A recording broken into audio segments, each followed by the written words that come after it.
Karine Mokonzi. Alors, un journaliste était. Donc, donc, na maître Gim Saebi autotune de celui de Lobani. Donc, il faut apprendre. Donc, il faut apprendre autotune. Tout le monde a un tabou, il miel de son na nombre de filles. Laura ba fille ba sala ba sans tabou. Tala ba nombre de filles bazana mais miel à l'Obaragaza start. Non, pas les gars qui start. Donc yebisara. Parce que le rôle a mutu le rôle ndeti nono Fuji. Là na PC bambote pour bandi carrière à musique ici ka. On comprend. Le rôle nono Fuji man na journée moro. A robeta ma 1000 vies. Na journée moro. Professionnalisme. Karine Mokonzi n'a pas le niveau sur le plan professionnel. Il y a médias. On a la vérité. Non, oh. Karine, dans ces pays, elle est qui? Elle fait quoi? Elle représente quoi devant la Constitution? Elle est qui? Sarah Tola a chroniqué cette idée. A journaliste était. Parce que dans Mouton Sobeta, musique il y a. Le roi va jerker, le roi va DJ, le roi va nani. Non, ce n'est pas ça la musique.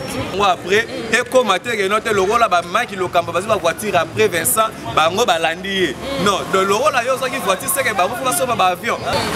1 million. Brigade du coup de Roko Kangote. 500 vies la journée, mais Roko maté. LNTV, Bisonio Soto s'abonner massivement. Laetitia Ngolo. Europe America Asia, to s'abonner Awa. Africa Océanie, to s'abonner Awa. LNTV,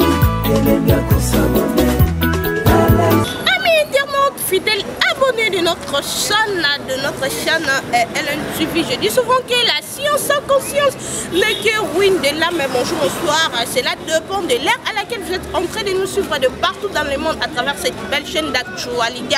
Je dis souvent que Bissot Wana très permanente et présente pour notre actualité en temps réel. Aujourd'hui, je récite pour vous René Abir et Confort. Là, on doit analyser par rapport à l'actualité. On sait bien que quand on parle de René Abir, on voit directement Goga, Post Live, Ritse Watanabe, tout le monde a fait la paix sur sujet. Karine Mokonzi, parce que depuis que Abir est pas dans la paix, mon bandi, il y a solo, il y a l'actualité derrière la caméra.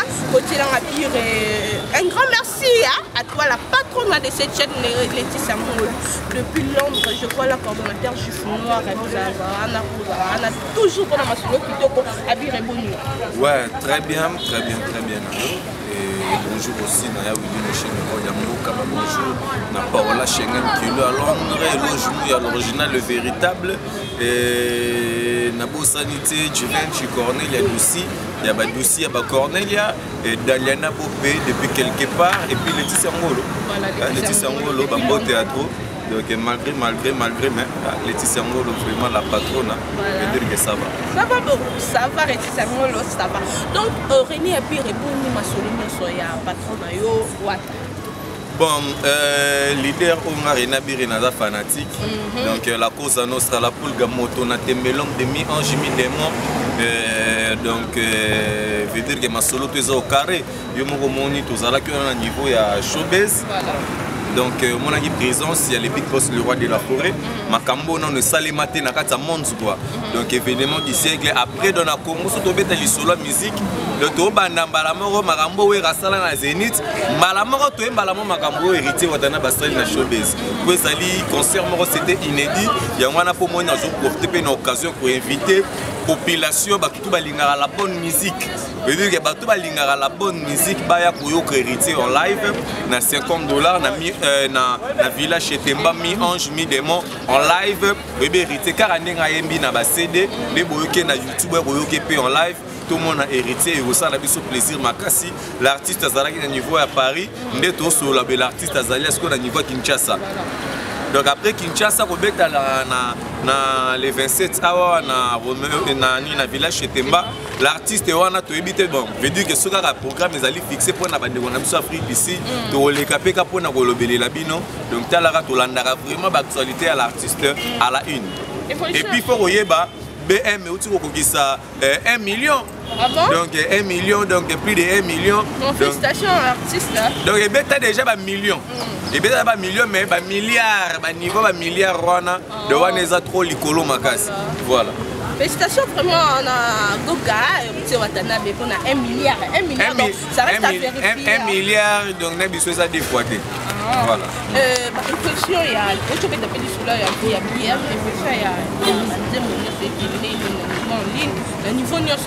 bon, jusque-là, on est tous sur la bouée. Nous avons mon côté dans l'album Angélique Démon, ils allaient moins de 1 million. Tous les chansons y a hérité, vu que ça a été bien fait, nous sommes allés à l'école, 1 million, 5 millions, 3 millions, 7 millions. De niveau, on a déjà pour comprendre que l'artiste a lancé message peut commis dans ma tour, il y a CD, na baffle, na nini, beta chanson vraiment vous allez se produire plutôt au Makas. Voilà pourquoi on peut pas contrer Zali Koya, il y a des concerts, bandeko, bazali a besoin de hérité. Na ba province na bango, na ba ville na bango, ba hésiter de contacter l'artiste azali wana en permanent parce que musala na ende ya mwana musique koyemba pour satisfaire bino. Donc c'est ça. Voilà musala ya artiste mwana koyemba pour satisfaire la population et tout le Bélamant Mouké awa d'autres kaba fait encore le musicien le plus écouté et puis le musicien le plus connu voilà il a qui 20 sur 20 en Afrique. Tout le monde a reçu le noté, le plus écouté, tout le monde a fallu qu'il passe à bon, na liste wana ça otangi wana o lobby wana ezaka batuka nde basali yango mona ta bible non ezaki par rapport à la critère batsaki te omoni ndenge eza wana do eza moni nde eza wana yana texte moko te na mukili oyo nde tinga rena biri na kozala d'accord nango momoka batuka nde batu bakomi yango ozo comprendre po batamboli pe partout te basuki kana bakwena bango peut-être ba pe na ba problème ba radio bana ba problème ba mambebele belé mais sinon par rapport à moi nini nde ba constater ba sali ba évolution ba plateforme c'est-à-dire que c'est mutu mazali ma vrai humain tolongola ki fanatisme tolongola ki mutu nangi ki mutu nanga ki nani batu mususu ba otsa batu mususu ba liste po ba faire plaire, va faire plaisir na mutuana. Vous reprendre. Sinon, tous allez nous en Akata Kinshasa. Rena Bir atambola moi presque partout dans la carte démocratique du Congo. De banzemba batumusu sunga Rena Bir na yo Congo te. Vous reprendre. Et belé na zo Congo te. Loro la bebango bon. Na habité. Yango na mona oto ebiso ke no baza batu. Sentiment nzoto tindi bango.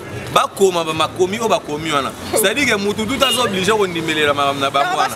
De fonanga donc basali on a sentiment l'équipe bango baza bilobela bazangi biloko kokoma bazangi biloko koloba na lobi et beko kozala étranger osala eloko netinga Rena Bireka musanga nani étranger mutu momba fandaka so aux États-Unis afandaka so na Afrique du Sud asali note na ye que non les plus meilleurs écouter ikingani c'est un tel et un sentiment na ya tamboli yebinde basala constat maramba musique comment basala rapona koyeba qui est le plus écouté qui est le mieux qui n'est pas écouté yebinde basala constat de ba yebanité na organisation wana des organisations alors on est bible na monde mobimba to bible mais yosko zo la biso livre vraiment qui parle aussi de Jésus-Christ to occupé en côté to tala no bible po yango nde komama de oh il y a les bisous des attentions mais c'est Franklin muta komi babi comment selon plaisir na ye donc ça dit que plaisir à mutu to koki ko arrêter en côté ça ba sentiment humain na bango ba tali ba préféré ba la ba fanatique ya Fali ba la ba fanatique ya Kofi ba sepelisa Kofi lo ba sepelisa nani donc c'est un peu ça mais ba nzembo ebeta na kata Kinshasa to ye bien et puis ebele ba kosaka ba tu libanda ke na kini ba yoka bango to yoka bango to yebi pe bango te ba sans impact ba sans idéologie nalobela lika batu mususu oh na biso me batu bele ba olanda biso na TV mais c'est mususu bo na YouTube ko sabino te ke o note 5 millions 50 millions ba featuring azobeta gauche droite na Kinshasa herve o kitaka na njili o comprendre que moto yo ataka mbanga pamba na TV na kin ba yebi ete musique na e ba yo karango te donc on comprendre de bele bati ko tsa tolula ba mamsula musika te donc c'est ça lelo to ki mettre qui bo batebele ba pesa batu musu ba trophée ngona loyenge otalika ba nombre de vie ya ba nombre de vie ya ba YouTube wana ba booster kango c'est quelque chose Robino mundi balingaka ya escroquer biso na ba nombre de vie o 1 million to landelela eti na suka boostage ezala avec $10 osali boostage avec 10 dollars. Nalobi mamba innocent. Terrain. Renabir ngamono na ngamutali na Congo mobimba mutabeta no 1 million de vie à voix normale à Renabir. Donc mutaleki batutu na ba journaliste, na ba musicien. Donc na Congo mobimba mutabeta 1 million est normal. Donc après discours à chef de l'État c'est Renabir. Et puis tu vas donner bis oh. Bah tu vas mettre un million, tu n'as pas musicien. Na lobby oh. Na leki na ba musicien belé na katsa mboko na faire ba milliards ya ba vie. Na leki ba ngwe belé.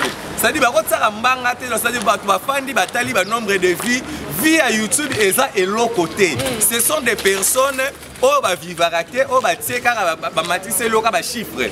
Pour ba tout ba kotala impressionner et attirer ba tout. Mais sinon, il n'y a rien du tout. Bon, si vous avez un titre, un trophée par rapport à l'estimation du nombre de vies, ça n'a aucun impact. Ici, là, Kinshasa, on parle aujourd'hui là de Héritier Watanabe, on parle aujourd'hui là de Innocent Baloume, on parle aujourd'hui là de Fali Poupa, on parle. Donc, c'est-à-dire, c'est ça. Voilà, surtout que tu as fait tout le bien fait pour ça là. Donc, il y a un peu de temps. Mamba vie quand nous choloba tout le la vie c'est-à-dire que tu as sans tabou tu as les musiciens chrétiens tu as les livres ba théâtre c'est bisanga ba tout musu ba sala ba sans tabou ba legi miel de son na ba nombre de filles lo ba fille ba sala ba sans tabou tala ba nombre de vies bazana mais miel à l'obaragaza start donc on va léguer qui start donc yebisanga parce que loro la mutu loro la ndeti nono Fuji na PC ba mbote po bandi carrière à musique isika on comprend loro nono Fuji mana journée moro a robeta ma 1000 vies na journée moko te to longa ba loso ba aventure te to ke na ndenge ma réalité nono Fuji ya pemenya papa chéri na nono Fuji ya ye moko lelo 1 million brigade du coup de kokangote 500 vies na journée moko a oko maté na ba déplique des dépliques combat nia swana te déplique yé a rolongolo ba biloko na pourquoi pas déplique a déjà na moi plusieurs albums na ka ça marché population ba yebié attaque non oui mon dit déplique ndenga sana maloko bomara déplique ça juste la promotion. Vous avez même sinon déplique à ça la musique est bien. Bah cabo c'est le ça la musique est bien. Et ça quelque bazar mon problème na côté la promotion. Vous avez moi ba moyen wana o ba artiste musu baza nango. So ba PC ngo cabo c'est ba PC ngo déplique ba PC ngo intel au monde que ba ko exploser ba comprendre que ba musu o ba ça la ba distraction. Donc c'est ça. Tellement bon musique album né o ya autre musique o. Ben chaque jour à ça là qui sorti avec si moi ba journaliste ba beta mais après on dit comme si ba journaliste ba loben alors que on peut être même bon, c'est-à-dire que l'artiste est belé, le journaliste est belé, au baya qui le jour il y a sorti officiel. Parce que depuis qu'il a eu force à presse. Si a invité bande wa presse, ça dit pour rajouter quelque chose. Ba lo belé là, on a ba média à ça moi service d'accueil, il y a colia qui, il y a comela qui. Il y a une poche, mais sinon, il faut comprendre qu'il y a des journalistes bazoya na esprit ya kende tinga. Quand je m'approche auprès d'un artiste musicien, na non esprit que nos artistes na kabele la ngambongo. Kopé sanga mbongo mbongo za sukate. Mbongo ko zo lelo lobi ozu lobi kuno zu, mbongo jour ko zo ate. C'est ko kima mutu wana.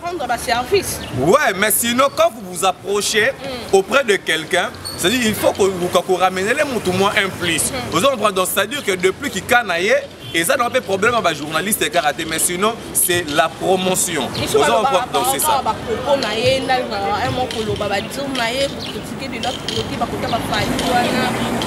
Bon, depuis Pomba Nuance jusqu'à là, moi Renabir, je lui reproche de rien. Mais sinon c'est un artiste et musicien.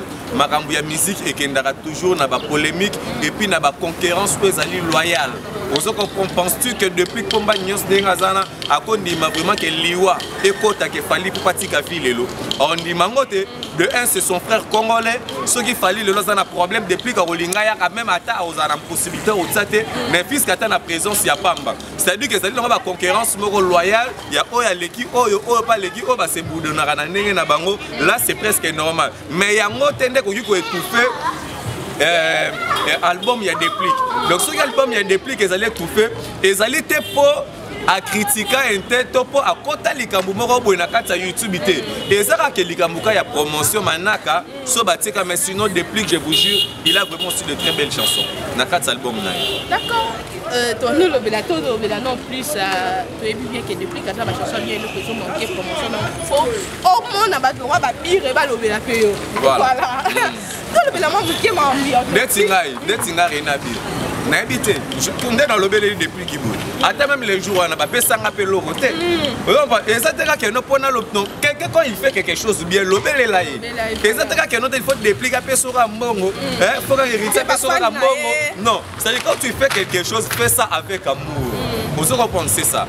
Voilà, quand tu fais quelque chose, fais ça avec amour et ton combat congolais, tout le bénément mouti de Cambo, autotine, tout donc à moi tomber, autotine les lots et ça qui est possible pour quel est l'autotine les apports pour venir fallu pour pas le battre l'émission là-dessus le collé, mais c'est comme si apparemment, monsieur apparemment bien avant pour nous fallu, donc bateau va le bélar fallait tu peux le bélar dire, bah comme ils sont bah qui va mettre qui si je me trompe pas à l'objet, autotine les instruments eux vont nous avoir donc on a pas des c'est pas ni ça va continuer comme dans le moment on a dit qu'il y avait raison au on est tant que congolais. Bon, Nengezawana, na maître Gims na nous à répondre au nom mabé. Vous comprenez? Na moto ya lobeleli autotune wana. Donc c'est à dire que là bato muso mona moana peut-être aye bien moté. Première fois ayoka ngo pa biso ba rena biri. Ba moana bototune to banda ko ngo ba depuis ba depuis wana to tanga na l'école belge. De ba momo ko betoye bien ngo déjà. Moni mutu muso ba pese ka momo ba moni ki sungu trouble. Aya welisi ko loba ngo mbango na écran. Po bimara lo wande ti idéologie. Or comment on déjà créé et ça l'a déjà et ça les magas. C'est-à-dire que bah mifundi bangomo. Voilà pourquoi ce sont na émission à Kalarina bira loba que non bah musicien et belé à Congo bah comment qu'on linga la musique facile. La musique est belle, bah ndeko na biso biso ba betara awa. Ata ba musique o ndeko na biso artiste veut dire que artiste. Pour tu ko pesa biso awa. De tous ces ba musique moi. Non bien eza ba musique abana mikie. La musique est facile, il y a pardon. La Bible est différent. La musique, c'est-à-dire quoi? Musique soit bêta autotune, musique na autotune te. Ami mon atte que non, azali moins que bateau. On va bêta autotune. Or bateau va bêta autotune, n'écoute bazali moins.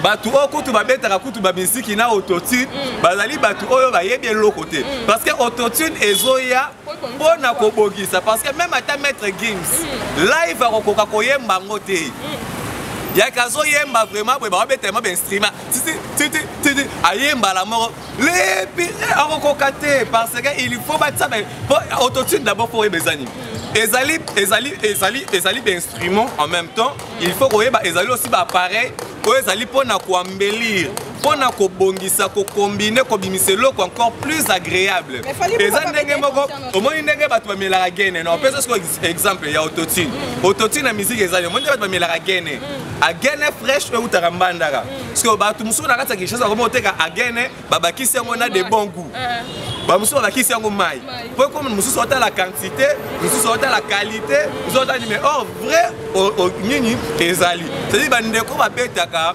musique normale ba se paniquer autotune ezali et l'autre côté na kata musique ba on va beta autotune sotali ba kana ba on a ba live ba ko rater bref gagner et puis marambo tu ko legela ba te bela na gombe na ba concert nani wana olobe parce que tu bi ke mutu avec qui ba musicien belé ba yembi na gombe bref ne pour na rola ki so que no autotune wana ba musicien belé o ba yemba na autotune wana pour ça ba musicien tout abotama na autotune na nzoto.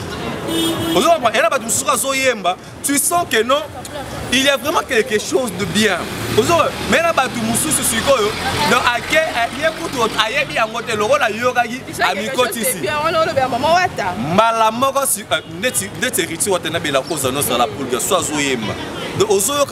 non, c'est quelqu'un qui chante. C'est un homme qui chante. Donc, c'est-à-dire que, et puis quand il chante, avec amour, avec passion, c'est-à-dire que Moussala naïe. Et là, Moussala sala ayemba, loka ba tindike na makasi. Moussala yemba ka po patuba mona keno ayemba mais on ane chanteur te. Yango moni autotune et bomi si ba musicien be e ko edete. parce que ce qui peut aider tout le monde a moins évolution na ba artiste parce que moto azo beta musique il y a ba beta musique man a deux temps banto kutana ki fait na pongo ponta le moto beta musique on fait na mana gamme on fait na temps parce que na moto azo beta musique il y a le quoi ba jerker le quoi ba DJ le quoi ba nani non ce n'est pas ça la musique vous comprenez donc c'est ça. Voilà, ce n'est pas ça la musique, donc Autotune est juste quoi pour embellir ma caméra. Autotune, les alliés ensemble, les streamer, les alliés appareils, c'est-à-dire Moutoroben, Autotune, les alliés matériel à cosité. Moutoroben, les alliés ninibu à cosité. Donc, na mettre game, ça y est Autotune de celui de l'Obani. Donc, il faut apprendre. Donc, il faut apprendre Autotune. Pour y bien nous bien dit. Pour expliquer Autotune, il faut expliquer c'est quoi l'autotune? Qu'est-ce qui fait l'autotune? La musique, parce que des années, tout ça, enregistrement d'abord normal et l'autotune vient. Vous comprenez? On a conscience de l'hymne. Na live, il est sur l'hymne de Ramabe. Voilà, Abiré, tout le monde qui est sur internet, sur mon mami de la Chine, quand on dit qu'il y a une confine, qui est et comme attaque entre journalistes, donc mami, n'a pas fait ça pour les aussi battre, n'a pas qu'un peu les aussi battre, jamais que le maman m'a fallu. Alors que nous n'a Karim Mokonde de confirmer bien qu'il y a sur la fallu pour la série que merci par rapport à l'intervention à ça qui a pour aviser sur la commune. Bon, deux ans, Karim Mokonde Zazali n'est moutou. Les journalistes bela internet, c'est hypocrite. Autant on a hypocrisie mon andingo au saranate. Et na sala constat une fois, fallait na sala émission artiste mon benabi que journaliste mon ko les carrément place on a des trop quoi. Oui bi que aké aibisi vraiment artiste comme on y intel abiri. Pour mais quand ça une émission de tala batouana je te dis vrai. Je te dis vrai. C'est-à-dire que baza mon internet les alliés pour na mutunyo surtout. Si on a besoin bon, fais ton travail bien. La plupart ce sont des complexés. Bah ouais là kobala. Bah quand ça on dirait que notre journaliste à Bali et pas na ba vérité. Bah vers ça manda tue bah faut ba so nga ba bete na ba ma solo. Yo journaliste au paniquer le roi libal au paniquer $100. Non. Je m'adresse à personne, à Zolo Baraka, na Batunion surtout. Vincent Chuluis, c'est mon grand frère. Franck Stemay, c'est mon grand frère. Mike Lokamba, c'est mon grand frère. Karine Mokondi, c'est ma soeur. Il y a un porteur, ça qui est beau, ça la moussala bien. Parce que Bino, na Bino, son net, c'est tamboli, na katsa ba polémique. Déjà, Vincent n'est pas Franck Stemay. Franck Stemay n'est pas Vincent. Ken Piana n'est pas Karine. Karine n'est pas Egnan. Rena Biri n'est pas Intel. Intel aussi n'est pas Rena. Chacun de nous fait sa vie. À ça, on a ramené la contre. Comment yo osa maramuna yo, na poule na yo kake oleki batutu. So wana nyoso ba poule bo. Dès que tu fais ça, le but est auto complexé mouvement sur internet parce que hier envie à ramonter pour pas donner envie à Vincent Choulis a sali bato ebele. Oui, c'est bien bon à Kokoluba Keno à Zalarana complexe ya mutute. Oui, il n'a que c'est limité par là. Mais Koluba Keno de bato ebele ba vivre à la complexe na là aussi, il n'a pas aussi tort. Il n'a pas aussi raison. Il n'a pas tort, il n'a pas aussi raison. C'est-à-dire quoi? J'apprécie bien le travail que fait Vincent Choulis, surtout dans le style, dans l'émission, dans le théâtre, réalité, là, il y a quelque chose pour faire voir aux gens, parce que la capacité dont toi tu as, ce n'est pas aussi la même capacité que l'autre aussi en a. C'est-à-dire qu'on minimise mon touté, dans mon sala, oya salara, obimisisa mutuana, complexé, obimisisa mutuana, non. Parce qu'un journaliste avoir une maison, et sa gravité. Nous avons eu des journalistes, nous avons Batba Mona Keno, Mami, il est là, Aya Kolobeli, Landa Kunaï. Batba Mona Rena Biri, Aya Kolobeli, la Palene. Donc, c'est-à-dire que, autant Moussoussou, de cette utilise à Zora, tant sous chance, Yoruba, avant, tant sous Franck Stemay, avant Baken, puis tant sous Vincent, grâce, il y a autant pour la voiture, avant Franck Stemay, avant Mike Alambay, Moussoussou, Badiou, Kozangwa après, et comme à terre, noté le rôle, Mike, le Kamba, la voiture après Vincent, Bango, Balandi. Non, de le rôle, il y a une voiture, c'est que Bango, il faut la avion. C'est-à-dire qu'il y a une possibilité, pour tout lobby, tout éviter. Donc, c'est-à-dire que, Bozalanaka bien. j'aime bien Franck Stéma, j'aime bien Vincent Chulu, je vous aime beaucoup. Le polémique, on ne doit pas se faire entre nous. Ce qui te ressent la polémique entre nous, tout ça la émission, où la édifiant, émission, tout tombe la vérité parce que le peuple congolais, tout ça la promotion d'artistes, tu accompagnera. Et non venir faire la promotion parce qu'un journaliste a besoin de la promotion pour faire avec ça quoi. On a besoin de non, on a besoin d'écouter que noter la promotion, il y a des artistes, donc je parle de choses qui sont vraies concernant les artistes pour les ramener à quelque chose. Un journaliste, c'est lui qui traite les informations, qui prend les informations, qui traite et qui diffuse l'information. Maintenant, il y a un journaliste au commune, au bandit, on a baisse. Il y a un place, au monde, Karine, au compte, il va place. Pour Karine a chroniqué, c'est un journaliste, il va parvenir. Vous avez parvenir, Bisso étant journaliste, Vincent, Kenny Piana, Nani, ainsi de suite. On ne peut pas se mettre plongé dans la carte, il y a bêtise, il y a Karine Mokonzi parce qu'elle n'est pas. Nous avons journaliste.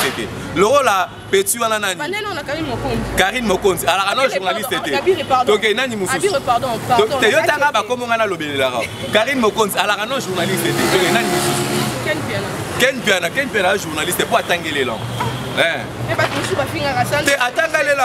Attends les langues, sauf que sa façon ou sa manière de prendre l'information et à traiter l'information et de publier l'information, donc à ça c'est trop bas. Non, nombre de vie, c'est pas quelque chose de grave. C'est que les niveaux on voit. On ne voit pas le nombre de vies, mais on voit le niveau de l'intellectualisme de la personne. Très important. Nani Moussous. T'es basé belé le roi Sarah Tola, à chroniquer c'était. À journaliste était. Aza mutoye na loyenge, à Monique et Marambezo Simbate, à Monique et na YouTube. Parce que plusieurs croient que maman, c'est difficile de réaliser une émission. C'est très difficile de prendre d'abord le contact d'un invité et puis qu'on soit là. Il faut pas respecter ça, surtout quand on fait les émissions sous le soleil, on est en train de marcher, il risque et danger pour soi. Donc, c'est-à-dire c'est ça. C'est-à-dire on doit vraiment savoir notre place et surtout dans le pays. Donc c'est ça. Je suis à 4. Je suis à 4 de base belé. Bien que vous souvenez déjà tant 4 mai, le lieu où on est chez moi, on le dit que Karine a dans la place et puis ça n'a pas si bien vraiment on a dit réconciliation. Et si non, Karine Mokonzi, c'est une femme, c'est un humain. Je n'ai pas de problème avec elle. Le problème c'est sur le professionnalisme. Le problème sur le professionnalisme. Karine Mokonzi n'a pas le niveau sur le plan professionnel. Il y a médias. On a la vérité. Non, oh.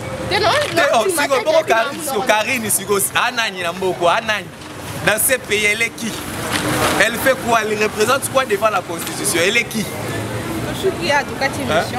Donc c'est-à-dire que Moutou a des chroniqueurs, c'était journaliste, il faut que Aza journaliste était Aza de Karine Mokonzi la classe à Sankara. Donc pour nous réencadrer Karine Mokonzi bien, il faut que dans la carte école il y a Sankara. Si vous avez quelque chose d'ajouter, ok au bac ici. Mais au besoin de ça c'est ce que plusieurs n'ont pas. Donc c'est l'intelligence. Karine, donc c'est-à-dire que moi je peux aimer si aujourd'hui là on m'apprend que Karine dès qu'elle a la poto, la place que a se faire trop na kata ba YouTube, c'est bien beau d'être là na kata YouTube mais ba te bele ba la poto ba pour taper mon ba autant. Ami koti c'est na kata ya la classe wana atanga un jour elle sera meilleure.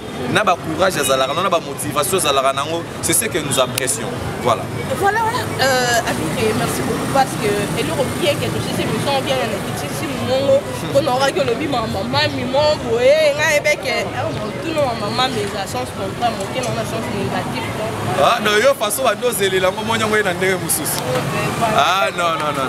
Voilà c'est la. Non mais sinon Renabiri parle que de la vérité, n'a raté pour nous flatter mon tour na TV. Donc c'est ça quoi. Voilà, parce que là, moi, équité un modèle, un mot de la fin par rapport à votre maladie à travers cette belle chaîne LNTV. Voilà, merci beaucoup. On a battu Balanding à LNTV. On a pu rénabir dans les labinofort. Merci beaucoup. On a battu Voilà. Merci beaucoup René Abiré Dozongelo prochainement. Merci beaucoup Naba internaute Nuance au Bango Bakou à travers cette belle chaîne d'actualité. Merci Naba abonné Nabiso Zara. Continuez toujours pour s'abonner massivement. Un grand merci à la patronne de cette chaîne, le discernement depuis que tu portes le monde de Babylon. Et je vois l'être souhaité Claude Foulmé à depuis ISLX salutation à toi, hein, Babi. Un garçon simple mais boss, hein, je vois là. Chancel nous sommes depuis ISC là, au bureau et NB. Quant à moi, je vous retrouve juste à très bientôt. Je vois Nicole depuis Liège. Je m'habille Nicole qui n'y est au ici pour relever les qui t'a notre zana bire il va relever Nicole qui n'y est Nicole à Liège. Mais moi ça qui plutôt comment ça pembe.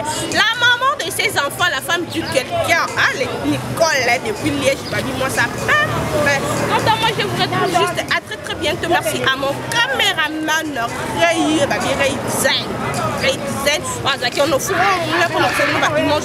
Quant à moi, je vous retrouve juste à très bientôt dans l'actualité. Merci. LNTV, Bisonio Soto s'abonner massivement. Laetitia Ngolo. Europe, Amérique, Asia, to s'abonner à Wa. Afrique, Océanie, to s'abonner à Wa. LNTV,